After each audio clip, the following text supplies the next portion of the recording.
भुनक्तु सह वीर्यं करवावहै। श्री विद्योपासनासक्तं श्री विद्यापीठभूषणं श्री विद्याभिनवं वन्दे श्री कृष्णानंद सद्गुरुं. அனைவருக்கும் இனிய காலை வணக்கம். கிளியே, கிளைஞர் மனத்தே கிடந்து கிளர்ந்து ஒளிரும் ஒளியே, ஒளிரும் ஒளிக்கிடமே, எண்ணில் ஒன்றுமில்லா வெளியே, வெளிமுதற் பூதங்களாகி விரிந்த அம்மே, அழியேன் அறிவு அளவிற்கு அளவானது அதிசயமே என்ற பாடலை நாம் சிந்தித்து கொண்டிருக்கிறோம். கிளியாக தேவி இருக்கிறாள், கிளைஞர் மனத்தே கிடந்து ஒளிரும் ஒளியாக தேவி இருக்கிறாள். ஒளிரும் ஒளிக்கு இடமே. இந்த உலகத்திலே 3 வகையான பெருஞ்சோதி இருக்கிறது. ஒன்று சூரியன், ஒன்று சந்திரன், ஒன்று அக்னி. இந்த 3ம் தேவியினுடைய திருக்கண்களாக இருக்கின்றன. ஒரு கண்ணிலே சூரியன், ஒரு கண்ணிலே சந்திரன். நெற்றிக் கண்ணிலே இறைவனுக்கு இருப்பது போலே தேவிக்கும் நெற்றிக்கண் இருக்கிறது, அதிலே அக்னி இருக்கிறது. அப்படி முக்கண்ணி, அவள் முக்கண்ணி, முதல்வி முக்கண்ணி போற்றி என்று சொல்லுவார்கள். அப்படி முக்கண்ணியாக தேவி இருக்கிறாள். அப்படி 3 கண்களிலும் இருக்கக்கூடிய மிகப்பெரிய ஒளி வெள்ளம், ஒளி மூலம் என்று சொல்லுகிறோம். இன்றைக்கு அறிவியலிலே அந்த ஒளி மூலம் எது என்று கேட்டால் சூரியன் தான். இந்த உலகத்திற்கெல்லாம் ஒளி மூலம். அந்த ஒளி மூலத்திற்கு ஒளி தருபவள் யார் என்று கேட்டால் அவள்தான் பராசக்தி. சூரியனுக்கே ஒளி தருகிறாள். அந்த சூரியனிடத்திலே இருந்து சந்திரன் ஒளி பெறுகிறான். சூரியன் உதித்தால்தான், சூரியன் தொடர்ந்து இந்த உலகத்திலே பிரகாசித்தால்தான் நாம் அக்னியை எழச் செய்ய முடியும். 2 நாட்கள், 3 நாட்கள், 5 நாட்கள் மழை பெய்து கொண்டே இருக்கிறது என்று சொன்னால் நாம் இந்த உலகத்திலே அக்னியை எழச் செய்வது கஷ்டமான ஒரு விஷயம். அப்படி சூரியன் எவ்வாறு சந்திரனுக்கும் அக்னிக்கும் இந்த உலகத்திலே ஒளியை எழுப்பி தருகிறாரோ அதுபோல சூரியனுக்கே ஒளி தருபவளாக தேவி இருக்கிறாள். அப்படிப்பட்ட ஒளிரும் ஒளிக்கு இடமாக தேவி இருக்கிறாள். ஒளிரும் ஒளிக்கிடமே, எண்ணில் ஒன்றுமில்லா வெளியே. இந்த தியான மண்டலத்திலே நாம் போய்கொண்டே இருக்கிறோம். மூலாதாரம், சுவாதிஷ்டானம், மணிபூரகம், அநாதகம், விசுக்தி, ஆக்ஞா என்று 6 ஆதாரங்களை கடந்து சகசிராரத்திலே தேவி 1000 தாமரை இதழ்களிலே வீற்றிருக்கிறாள் என்று சொல்லுவார்களே. அந்த சகசிராரத்தை தாண்டி ஒருவர் தியானிக்க தொடங்கினார்கள் என்று சொன்னால் இந்த தியானம் எங்கே போகும் என்று சொன்னால் வெளிக்கு போகும். வெட்ட வெளி. அந்த வெட்ட வெளியாக தேவி இருக்கிறாள். ஒளிரும் ஒளிக்கிடமே, எண்ணில் ஒன்றுமில்லா வெளியே. அவள் எப்படி இருக்கிறாள்? ஒன்றுமில்லாத வெளியாக இருக்கிறாள். ஒன்றுமில்லாத வெளிச்சமாக, நம்முடைய கண்களுக்கு புலப்படாத, நம்முடைய கண்களுக்கு அறிவுக்கும் புகப்படாத ஒரு மாபெரும் ஜோதியாக இருக்கிறாள். அந்த ஜோதியாக இருக்கிறவள் தான் இந்த உலகம் எங்கும் நமக்காக உருவம் தாங்கி சாதாரண வடிவத்திலே நாம் தொழக்கூடிய அத்தனை உருவங்களிலும் தேவி இருக்கிறாள். ஒரு அழகான மரச்சிலை ஒன்று இருந்தது. அந்த மரச்சிலையை பார்ப்பதற்காக ஒரு குழந்தையை அழைத்து வந்தார்கள். அந்த குழந்தை அந்த மரச்சிலையை பார்க்கிறது. அந்த மரச்சிலை என்ன என்று சொன்னால் ஒரு யானையினுடைய சிலை. அந்த யானையை பார்க்கிறது. யானை இருக்கிறதே, இந்த உலகத்திலே யார் பார்த்தாலும் சந்தோஷப்படுவார்கள். காஞ்சி மகா பெரியவர் சொல்லுவார்கள், இந்த உலகத்திலே பார்க்க பார்க்க சலிக்காத பல விஷயங்களிலே ஒன்று யானை, மற்றொன்று முழு நிலா, மற்றொன்று கடல் என்று சொல்லுவார்கள். இந்த 3ம் இருக்கிறதே, பெரியவர்களாகட்டும் சின்னவர்களாகட்டும் உலகம் தோன்றிய நாளிலே இருந்து பார்த்து கொண்டே இருக்கிறார்கள். ஆனால் சலிக்கவே சலிக்காது. அப்படித்தான் யானை பொம்மையை அந்த குழந்தை பார்த்தது. அதனுடைய அழகை ரசிக்கிறது, அதனுடைய துதிக்கையை தொட்டு பார்க்கிறது, அதனுடைய தந்தத்தை பார்க்கிறது, அழகான நெற்றியை பார்க்கிறது, பெரிய வயிறை பார்க்கிறது. பேழை வயிறும் என்று சொல்லுவாரே அவ்வை, அதுபோல அந்த பெரிய வயிறை பார்க்கிறது. தூண் போன்ற 4 கால்களை பார்க்கிறது. ஆஹா, யானை எவ்வளவு அழகாக இருக்கிறது என்று அந்த குழந்தை மகிழ்ச்சியாக இருக்கிறது. அந்த யானையை பார்க்க கூட்டி வந்தவர் இருக்கிறாரே, அவர் அந்த யானையை செய்யக்கூடிய மரத்தச்சர். இந்த குழந்தை யானையை அணு அணுவாக ரசிக்கிறது. ஆனால் அந்த தச்சர் அந்த மரத்தை பார்த்து தொட்டு பார்த்து சொல்லுகிறார், இது தேக்கு என்று சொல்லுகிறார். குழந்தையின் பார்வையிலே யானையினுடைய அங்கங்கள் ஒவ்வொன்றும் அவ்வளவு அழகு, அவ்வளவு இனிமை, அவ்வளவு அற்புதமாக இருக்கிறது. அதுக்கு அது என்ன மரம் என்று தெரியாது. ஆனால் அழைத்து வந்த தச்சர் இருக்கிறாரே, அவருக்கு இது என்ன மரம்? தேக்கு மரமா? இது எந்த மரத்தினாலே செய்யப்பட்டிருக்கிறது? இது காட்டு மரமா? இல்லை என்றால் கருங்காலி மரமா? இல்லை என்று சொன்னால் அது எந்த மர வகையை சார்ந்தது என்ற யோசனையிலே அவர் இருக்கிறார். அவருக்கு அந்த யானை பொம்மை தெரியவில்லை. அழகாக சொல்லுவார் திருமூலர், மரத்தை மறைத்தது மாமத யானை, மரத்துள் மறைந்தது மாமத யானை. பரத்தை மறைத்தது பார் முதல் பூதம், பரத்துள் மறைந்தது பார் முதல் பூதம். குழந்தை யானையாக பார்த்தது, குழந்தைக்கு யானை தெரிந்தது. தச்சர் அதை மரமாக பார்க்கிறார், அவருக்கு மரம் தெரிந்தது. அப்படித்தான் உலகத்திலே எல்லா விதமான பொருள்களாகவும் தேவி இருக்கிறாள். பொருளாக பார்ப்பவர்களுக்கு தேவி பொருளாக இருக்கிறாள். பொருளை கடந்து உலகத்திலே இருக்கக்கூடிய பரபிரம்மமாக பார்க்கிறவர்களுக்கு தேவியினுடைய உருவம் புலப்படாது. அவளுடைய மாபெரும் சக்தி ஒளி வெள்ளம் தெரிகிறது. அதுபோலேதான் சொல்லுகிறார், கிளியே கிளைஞர் மனத்தே கிடந்து ஒளிரும் ஒளியே, ஒளிரும் ஒளிக்கிடமே, எண்ணில் ஒன்றுமில்லா வெளியே, வெளிமுதற் பூதங்களாகி விரிந்த அம்மே. நீ எப்படி இருக்கிறாய்? ஒன்றுமில்லா வெளியாக இருக்கிறாய். ஆனாலும் கூட இந்த பூதங்களாக விரிந்திருக்கிறாயே. இந்த உலகத்திலே மண் வடிவாக இருக்கிறாய், காற்று வடிவாக இருக்கிறாய், நீர் வடிவாக இருக்கிறாய், நெருப்பு வடிவாக இருக்கிறாய், ஆகாய வடிவாக இருக்கிறாய். இந்த ஐம்பூதங்கள் இருக்கிறதே, ஐம்பூதங்களுடைய மொத்த வடிவாக நீதான் இருக்கிறாய். ஆகையினாலே தான் சொல்லுவார், பார்க்கும் திசைதொரும் பாசாங்குசமும் என்று பின்னாலே ஒரு பாடலிலே. அப்படித்தான் தேவி பஞ்சபூதங்களின் வடிவாக இருக்கிறாள். பஞ்சபூதங்களை பார்க்கிறவர்களுக்கு தேவியினுடைய பேரருள் புலப்படுவதில்லை.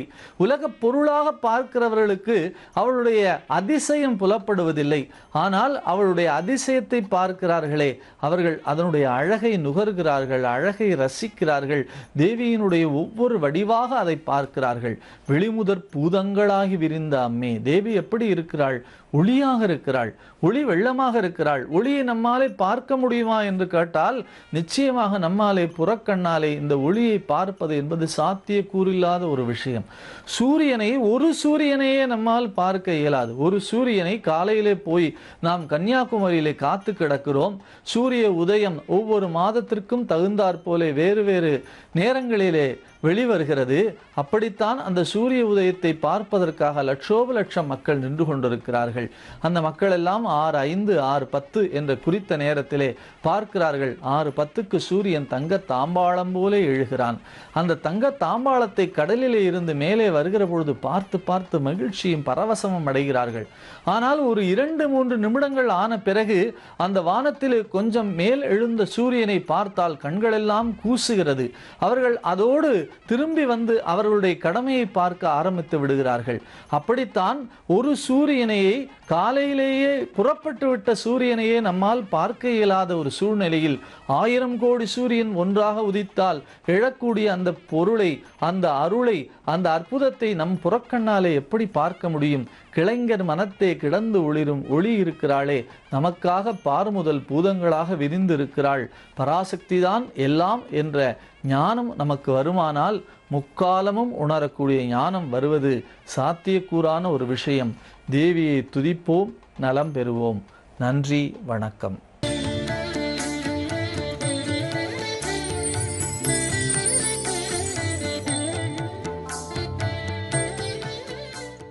ஜி தமிழ் தொலைக்காட்சியினர்கள் அனைவருக்கும் பி சுவாமிநாதனின் இனிய காலை வணக்கம். தெய்வத்தின் குரல் நிகழ்ச்சியில் அந்த காஞ்சி மகா சுவாமிகள் ஒரு 100 ஆண்டு காலம் வாழ்ந்திருந்து நமக்கெல்லாம் எத்தனை விஷயங்களை சொல்லியிருக்கார், எத்தனை அற்புதங்களை நடத்தி காட்டியிருக்கார். இந்த தர்மம் வாழணும் அப்படிங்கிறதுக்காக எத்தனை நற்கருத்துக்களை நமக்கு சொல்லியிருக்கார் அப்படிங்கிறத நம்ம பார்த்துட்டு வரோம். மகா சுவாமிகளோட அருள் நிகழ்வுகள் ஒரு பக்கம் இருந்தாலும் அந்த மகான்கிட்ட நாம் என்ன எடுத்துக்கணும் அப்படின்னா, அந்த மகான் சனாதன தர்மத்தோட என்னென்ன வழிகளை நமக்கு சொல்லியிருக்கார், என்னென்ன அனுஷ்டானங்களை நாம் கடைப்பிடிச்சுட்டு வாழணும், எத்தகைய பக்தி நமக்கு இருக்கணும். அந்த பக்தி அப்படிங்கிறது தான் நம்மளோட கடைசி காலத்துக்கு சேரக்கூடிய ஒரு முக்கியமான விஷயம். அந்த பக்தியை முன்னிலைப்படுத்தி மகா சுவாமிகள் என்னென்ன விஷயம் சொல்லியிருக்கார், நமக்கெல்லாம் ஆத்மார்த்தமான பக்திங்கிறது இருக்கணும் அப்படின்னா எந்த அளவுக்கு நம்ம பலவிதமான ஆசைகளை துறக்கணும், இதெல்லாம் மகா சுவாமிகள் பல விஷயம் சொல்லியிருக்கார். அதைத்தான் நாம் எடுத்துக்கணும். நாம் வாழக்கூடிய வாழ்க்கையில் ஒரு பேராசை அப்படிங்கிறது இருக்கக்கூடாது, அதிக விதமான பொருளாசை இருக்கக்கூடாது. நம்ம தேவைக்கு என்ன சேர்க்கணுமோ அதைத்தான் சேர்க்கணும். அதை வச்சுட்டு தான் நாம் வாழணும். வாழக்கூடிய நாட்களில் நம்மளால் யார் யாருக்கெல்லாம் முடியுதோ அவளுக்கெல்லாம் உதவி செய்யணும். அதிதி உபச்சாரம் அப்படிங்கிறது இருக்கணும், கோ சம்ரக்ஷணம் பசுகளை பராமரிப்பது அப்படிங்கிறது இருக்கணும், வேத சம்ரக்ஷணம் இருக்கணும். வேதம் பல காலம் வாழணும் அப்படிங்கிறதுக்காக அடுத்த சந்ததியை கொண்டு போவதற்கு வேதம் தான் ஒரு முக்கியமான சாதனம். நமது கலாச்சாரம் இன்னும் பல வருஷம் நிலைச்சு நிற்கணும் அப்படின்னா வேதங்கள் வாழணும். இதையெல்லாம் பற்றி மகா சுவாமிகள் பல நற்கருத்துக்களை சொல்லியிருக்கார். அதையெல்லாம் நாம் எடுத்துக்கணும். மகா சுவாமிகள் காலத்தில் அவரோட சந்நிதியை தேடி எந்த ஒரு பக்தர் வந்தாலும், எந்த ஒரு கோரிக்கையோடு வந்தாலும், அது எத்தனை வித பெரிய கோரிக்கையாக இருந்தாலும் சரி, எந்த விதமான எண்ணத்தோடு அவர் வந்திருந்தாலும், அந்த ஆத்மார்த்தமான பக்தியோட மகா சுவாமிகள் சன்னிதானத்தில் தன்னோட குறையை எடுத்து வைக்கும்போது அந்த மகான் அந்த குறையை அழகாக கிள்ளி வெளியில் எரிஞ்சிருவர். மகா சுவாமிகள் ஒரு முறை காஞ்சிபுரத்தில் இருக்கார். அன்றைய தினம் மாலை மகா சுவாமிகளை தரிசிக்கிறதுக்கு பல பக்தர்கள் வர, அந்த பல பக்தர்கள் மகா சுவாமிகளை சந்நிதியில் உட்காந்துட்டு ஒரு சில பேர் உட்காந்து மகா சுவாமிகளை தரிசனம் பண்ணிட்டு இருக்கா. மகா சுவாமிகள் தரிசிக்கக்கூடிய வரிசையில் பல பக்தர்கள் அவர்கிட்ட பிரசாதம் வாங்கிட்டு இங்கேருந்து போகணுங்கிறதுக்காக போயின்னு இருக்கா. அந்த வரிசை போயின்னு இருக்கு. அந்த வரிசையில் ஒரு பக்தர் வரார். அந்த பக்தருக்கு பக்கத்தில் அவரோட பையன் நிற்கிறான். அந்த பக்தர் ஒரு நடுத்தர வயது. அந்த பக்தர் மகா சுவாமிகளுக்கு முன்னால் நிற்கும்போது, தன்னோட பையனோடு நிற்கும்போது மகா சுவாமிகள் அவரை பார்க்குறார். என்னடா நீ சங்கர நாராயணன் தானே, ஆடிட்டர் தானே, நீ மயிலாப்பூர்லேருந்து வந்திருக்கிய அப்படின்னு மகா சுவாமிகள் கேட்குறார். மகா சுவாமிகள் அப்படி கேட்ட உடனே அந்த சங்கரநாராயணன் கண்லேருந்து பொலபலன்னு ஜலம் படிகிறது. அந்த சங்கரநாராயணன் ஏதோ ஒரு விஷயத்தை சொல்லணுங்கிறதுக்காக முற்படுறார். ஆனால் அவரோட வாயிலிருந்து வார்த்தைகள் வரலை, குரல் தழும்புறது, நாக்கு எழவே இல்லை. மகா சுவாமிகள் இந்த சூழ்நிலையை பார்க்குறார். சரிடா, கொஞ்ச நேரம் ஓரமாக உட்காரு, நான் இவளெல்லாம் அனுப்பிச்சிட்டு நான் உன்னை கூப்பிட்டு என்னன்னு கேட்குறேன், கொஞ்ச நேரம் ஓரமாக உட்காந்துக்கோ சங்கரநாராயணா அப்படின்னு சொல்லி அந்த சங்கரநாராயணனையும் அவர் கூட வந்த பையனையும் உட்காத்தி வைக்கிறார் மகா சுவாமிகள். இந்த கூட்டம் போயின்னு இருக்கு. மகா சுவாமிகளை தரிசிக்க வந்த பக்தர்கள் அந்த கூட்டம் மெல்ல மெல்ல கரைஞ்சுன்னு இருக்கு. ஒரு அரை மணி நேரம் கழித்து அங்கே இருக்கக்கூடிய பக்தர்கள் அத்தனை பேரும் போயாச்சு. அந்த சன்னிதானத்தில் வெகு குறைந்த பக்தர்களே அங்கங்கே உட்கார்ந்துருக்கா. அப்போ மகா சுவாமிகள் என்ன பண்ணுறார், அந்த சங்கரநாராயணனை பார்த்து ஜாட காமிச்சு கூப்பிடுறார். உடனே சங்கரநாராயணன் தன்னோட பையனோடு வரார். அவரோட முகம் இன்னும் அப்படியே இருக்குது. அதே கலங்கிய கோலம். அதே கலங்கிய கோலத்தில் சங்கரநாராயணன் மகா சுவாமிகளுக்கு முன்னால் வரார். நிற்கிறார். பையன் பக்கத்தில் நிற்கிறான். அப்போ மகா சுவாமிகள் கேட்குறார், எப்படி இருக்க, ஆடிட்டர் உத்தியோகம்லாம் எப்படி போயின்னு இருக்கு, அப்பா அம்மா எப்படி இருக்கா அப்படின்னு ஒவ்வொருத்தர் பெயராக சொல்லி மகா சுவாமிகள் அவர்கிட்ட கேட்டுருக்கார். அந்த சங்கரநாராயணன் சொல்கிறார், எல்லாரும் நன்னா இருக்கா பெரியவா, ஆற்றுல எல்லாரும் சௌக்கியமாக இருக்கா, ஆனால் என்னோட மனசுக்குள்ளே ஒரு பெரிய தாபம் உட்கார்ந்துருக்கு, பெரிய ஏக்கம் உட்கார்ந்துருக்கு, நான் எப்படி உங்கள்கிட்ட சொல்கிறதுன்னு தெரியல அப்படின்னு தேம்புறார். உடனே பெரியவா கேட்குறா, யாரா உன் பக்கத்தில் இருக்கானே உன்னோட உன்னோட பிள்ளையா அப்படின்னு கேட்குறார். ஆமாம் பெரியவா, என்னோட பிள்ளை தான். இவன் பேர் சந்திரமௌழி, 7ஆம் கிளாஸ் படிச்சுட்டு இருக்கான் மயிலாப்பூரில். இவனுக்கு தான் பெரியவா ஒரு குறை திடீர்னு கொடுத்து, திடீர்னு ஒரு குறை இவனோட சொரூபத்தில் எங்கள் குடும்பத்தையே குலைச்சி போட்டு கொடுத்து பெரியவா அப்படின்னு சங்கரநாராயணன் ஒன்று அழ ஆரம்பிக்கிறார். அந்த பையனை பார்க்குறார் பெரியவா. சந்திரமௌழிங்கிற அந்த பையன் எதுவும் பேசாமல், எதுவும் சொல்ல முடியாமல் கண் ஓரத்தில் ஜலம் தெளும்ப அந்த பையனும் பெரியவாளை பார்க்குறான். சங்கரநாராயணாலும் எதையும் பேச முடியல. அங்கே இருக்கிற மடத்து சிப்பந்திகள்லாம் பெரியவாளுக்கு பக்கத்தில் நிற்கிறா. நின்றுண்டு நீங்கள் என்ன விஷயம்னு பெரியவாள்கிட்ட சொன்னால் தானே புரியும், நீங்களும் கலங்கிட்டு நிற்கிறீள், பையனும் பேச முடியாமல் தேம்பரானே, உங்கள் மனசில் இருக்கிற குறைய பெரியவா சந்நிதியில் சொல்லுங்கோ, சொன்னாதானே பெரியவா உங்களுக்கு தீர்வு சொல்ல முடியும் அப்படின்னு சொன்ன உடனே சங்கரநாராயணன் மெல்ல தன்னை தேத்திண்டு பெரியவாளை பார்த்து சொல்ல ஆரம்பிக்கிறா. பெரியவா, என்னோட பையன் சந்திரமௌழின்னு பேர், 7ஆம் கிளாஸ் படிக்கிறான். இவனுக்கு திடீர்னு ஒரு மிகப்பெரிய குறை வந்துடுத்து. என்ன குறைன்னா, இவனுக்கு பேச்சு நின்று போச்சு பெரியவா அப்படின்னு சொல்கிறா. பெரியவா என்ன தீர்வு சொல்ல போறா அப்படின்னு எல்லாரும் ஆர்வத்தோடு இருக்கா. இதனோட தொடர்ச்சியை ஒரு சிறிய இடைவேளைக்கு பிறகு பார்க்கலாம்.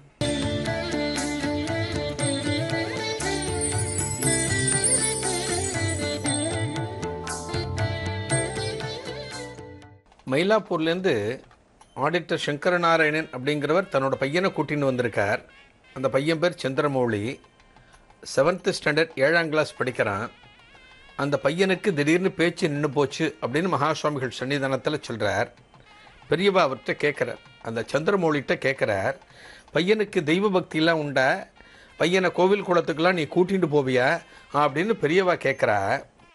அந்த பெரியவா கேட்ட உடனே அந்த சங்கர நாராயணன் சொல்கிறார், நிறைய பக்தி உண்டு பெரியவா, இவன் எல்லா கோவிலுக்கும் போவான், ஆற்றுலேயே பூஜை ரூம் இருக்குது, பூஜை ரூமில் அடிக்கடி சுற்றின்னு இருப்பான், அங்கே வந்து ஒரு பெரிய ராமர் விக்கிரகம், ராமர் படம் ஒன்று உண்டு, அந்த ராமர் படத்தை ஒவ்வொரு நாளும் தொட்டு தொட்டு கும்பிடுவான், அந்த ராமரோட அந்த பாதங்களை தொட்டு கண்ணில் ஒத்திண்டு அப்புறம்தான் ஸ்கூலுக்கு போவான், தெய்வ பக்தி ரொம்பவுமே அதிகம் உண்டு பெரியவா, இவனுக்கு ஏன் இப்படி ஆச்சு அப்படின்னு தான் தெரியல, ஒரு 20 நாளைக்கு முன்னால் இவனுக்கு பேச்சு திடீர்னு நின்று போச்சு, 20 நாளாக இவன் பேசவே இல்லை, இவன் பேச்சு நின்று போன உடனே எப்படி நின்று போச்சு ஏன் நின்று போச்சுன்னு யாருக்கும் காரணம் புரியல, நாங்கள் ரொம்ப தவிச்சு போயிட்டோம், பேச்சு நின்று போனாலும் மிச்சப்படி இவனோட செயல்பாடுகள் எல்லாமே வழக்கமாக இருக்குது, அதாவது கரெக்டாக சாப்பிட்றான், கரெக்டாக தூங்குறான், புஸ்தகத்தையும் படிக்கிறான், வச்சுட்டு புஸ்தகத்தை வச்சுட்டு பார்க்குறான்,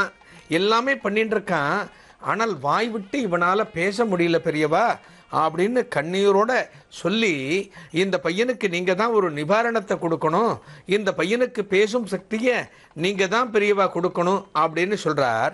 அந்த சங்கர நாராயணன் ரொம்ப உருக்கமாக மகாசுவாமிகள்கிட்ட சொல்லிட்டு இருக்கார்.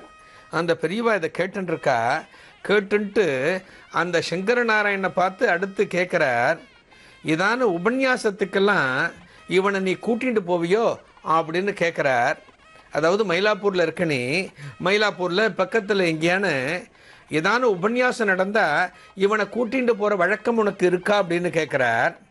அதற்கு சங்கர நாராயணன் சொல்கிறார், ஆமாம் பெரியவா, நிறைய உபன்யாசத்துக்கு எப்பப்பெல்லாம் நேரம் கிடைக்கிறதோ இவனை கூட்டிகிட்டு போவேன், எல்லாத்தையும் ரொம்ப செவிமடித்து கேட்பான், இவன் ரொம்ப ஸ்ரத்தையாக கேட்பான், இந்த பேச்சு நின்று போச்சுன்னு சொன்னேன் இல்லையா 20 நாளைக்கு முன்னால், அந்த பேச்சு நின்று போகிறதுக்கு முதல் நாள் கூட ஒரு உபன்யாசத்துக்கு இவனை கூட்டிகிட்டு போயிருந்தேன், ராமாயணம் சம்பந்தமான உபன்யாசம், அதுக்கு இவனை கூட்டிகிட்டு போனேன், அதுக்கு அடுத்த நாள் கார்த்தாலேருந்து தான் இவனோட பேச்சு நின்று போச்சு பெரியவா அப்படின்னு சொல்கிறார் சங்கர நாராயணன். மகா பெரியவா கேட்குறா, யார் அந்த உபன்யாசகர், எந்த உபன்யாசகரோட உபன்யாசத்துக்கு இவனை கூட்டிகிட்டு போனேன்னு கேட்குறார். அதற்கு சங்கரநாராயணன் சொல்கிறார், ஜெயராம சர்மாவோட உபன்யாசத்துக்கு இவனை நான் கூட்டிகிட்டு போனேன், அதுக்கு அடுத்த நாள் கார்த்தாலேருந்து இவன் பேச ஆரம்பிக்கல பெரியவா, அடுத்த நாள் கார்த்தாலேருந்து இவனோட வாயிலேருந்து எந்த வார்த்தைகளும் வர ஆரம்பிக்கலை அப்படின்னு இவர் சொல்கிறார். சொன்ன உடனே பெரியவா கேட்குறா, சரி இன்னைக்கு இங்கேயே தங்கிடு, இந்த மடத்திலே தங்கிடு, நீ என்ன பண்ணு, காஞ்சிபுரத்தில் கோவில்கள்லாம் இருக்குது, எல்லா கோவில்களையும் தரிசனம் பண்ணிவிட்டு இன்றைக்கி ராத்திரி இங்கேயே தங்கிடு, மடத்திலே ஆகாரம் பண்ணிக்கோ, மடத்தில் ஆகாரம் பண்ணிவிட்டு ராத்திரி படுத்துட்டு கார்த்தால் அனுஷ்டானத்தெல்லாம் முடிச்சுட்டு ஒரு 10 மணிக்கு என்னை பார்க்கவா, 10 மணிக்கு நான் உனக்கு பதில் சொல்கிறேன் அப்படின்னு பெரியவா சொல்கிறா. அந்த பரபிரம்மத்தை பார்த்து கை தூக்கி கும்பிடுறார், தெய்வமே நீ தான் என் பையனுக்கு பேச்சு கொடுக்கணும், பேசும் சக்தியை என்னோட மகனுக்கு நீ தான் கொடுக்கணும் அப்படின்னு கை தூக்கி கும்பிட்டு, பெரியவா நான் கிளம்புறேன், கோவில்களை தரிசனம் பண்ணிட்டு வரேன் அப்படின்னு சொல்லிட்டு அங்கேருந்து புறப்படுறார். அடுத்த நாள் கார்த்தால அனுஷ்டானங்கள் எல்லாத்தையும் முடிச்சுட்டு ஒரு 10 மணிக்கு பெரியவா வர சொல்லியிருக்கா இல்லையா, கரெக்டாக 10 மணிக்கு பெரியவா சந்நிதிக்கு முன்னால் வந்து நிற்கிறார். ஒரு ஓரமாக நிற்கிறார், பையனை பக்கத்தில் வச்சுட்டு, பையனை பக்கத்தில் வச்சுட்டு நிற்கும்போது அந்த பரபிரம்மத்தை பார்க்குறார். மகாசுவாமிகள்கிட்டேருந்து ஒரு அழைப்பு வரட்டும், யாருடைய பேசின்னு இருக்காளே அந்த பரபிரம்மம் நம்மளை கூப்பிடட்டும், நம்ம பையனுக்கு ஒரு தீர்வு சொல்லும் அப்படிங்கிற ஒரு ஏக்கத்தோடு நிற்கிறார். கொஞ்ச நேரம் கழித்து அந்த மகாசுவாமிகள் இவரை ஜாட காமிச்சு கூப்பிடுறார்.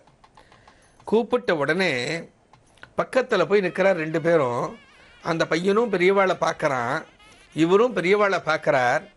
பெரியவா சொல்கிறா, ஒன்று பண்ணு, மயிலாப்பூரில் கபாலீஸ்வரர் கோவில் இருக்குது, கற்பகாம்பாள் இருக்கா, இந்த தெய்வத்துக்கு என்ன பண்ணுற, இந்த 2 பேருக்கும் ஒரு பூர்ணாபிஷேகத்தை பண்ணு. ஒரு பூர்ணாபிஷேகத்தை பண்ணி முடிச்சுட்டு உன் பையனையும் கூட்டிகிட்டு போ. பக்கத்தில் வேறு என்ன கோவில் இருக்கோ, எங்கே போக முடியுமோ பையனை கூட்டிகிட்டு போ. கூட்டிகிட்டு போய் எல்லாம் தரிசனம் பண்ணி முடிச்சுட்டு அந்த பிரசாதத்தை உன் பையனுக்கு இட்டுவிடு. அப்புறம் என்ன பண்ணுற, மயிலாப்பூர் பக்கத்தில் நீ இருக்கக்கூடிய இடத்துக்கு பக்கத்தில் ஏதாவது ராமாயண உபன்யாசம் எங்கேயாவது நடந்தால் அந்த உபன்யாசத்துக்கு உன் பையனை கூட்டிகிட்டு போ. இதே ஜெயராம சர்மா சொன்னேன் இல்லையா, ஜெயராம சர்மாவோட பேச்சை கேட்கும்போது இந்த பையனுக்கு இப்படி ஆச்சுன்ற, அடுத்த நாள்லேருந்து இப்படி ஆச்சுன்னு சொல்கிற அதே உபன்யாசகர் உன்னோட பகுதியில் எந்த இடத்துல ராமாயண உபன்யாசம் பண்ணினாலும் அதை கேட்கறதுக்கு இவனை கூட்டிகிட்டு போ. 2வது விஷயம் என்னென்னா, அவரோட ஆரம்பம், அந்த பிரவச்சனத்தோட ஆரம்பம் சுந்தரகாண்டத்தில் ஆரம்பித்து பட்டாபிஷேகம் வரைக்கும் பூர்த்தி பண்ணணும். ஒரு பெரிய உபன்யாசகமாக இருக்கான்னு பார்த்துக்கோ, ஒரு சப்தாகமாக இருக்கா, ஒரு நவாகமாக இருக்கா அப்படின்னு பார்த்துண்டு அந்த பேச்சுக்கு இவனை கூட்டிகிட்டு போ. கூட்டிகிட்டு போய் ஒவ்வொரு நாளும் இவனை கேட்கவை, அந்த பேச்சை கேட்கவை. அந்த பேச்சோட முடிவில் அது பூரணமாகும்போது அந்த பேச்சு முடிகிற அன்னைக்கு நல்ல மலப்பழம் வாங்கிட்டு போய் அவருக்கு சமர்ப்பித்து 2 பேருமே நமஸ்காரம் பண்ணிட்டு ஆசீர்வாதம் வாங்கிட்டு வாங்கோ அப்படின்னு பெரியவா சொல்கிறார். மகா சுவாமிகள் சந்நிதிக்கு ஒரு நமஸ்காரத்தை பண்ணிவிட்டு அந்த தெய்வத்துக்கிட்டேருந்து ஒரு பிரசாதத்தை வாங்கிட்டு நேர மயிலாப்பூருக்கு வர ஆடிட்டர் சங்கர நாராயணன். மகா சுவாமிகள் சொன்னபடி அந்த பூர்ணாபிஷேகத்தை பூர்த்தி பண்ணியாச்சு. கபாலீஸ்வரர் கோவிலுக்கு போய் அந்த சுவாமிக்கும் அம்பாளுக்கும் ஒரு அபிஷேகத்தை பூர்த்தி பண்ணிட்டார். அடுத்து மகா சுவாமிகள் சொல்லியிருக்காரு, அதன்படி டெய்லி பேப்பரை வாட்ச் பண்ணுறார், டெய்லி பேப்பரை பார்க்குறார். இன்றைய நிகழ்ச்சிகளில் எங்கேயான ராமாயண உபன்யாசத்தை ஜெயராம சர்மா சொல்கிறாரான்னு ஒவ்வொரு நாளும் பார்த்துட்டுருக்கார். இப்படியே போயின்னு இருக்கு நாள். இதனோட தொடர்ச்சியை நாளைய தெய்வத்தின் குரலில் பார்க்கலாம். நன்றி, வணக்கம்.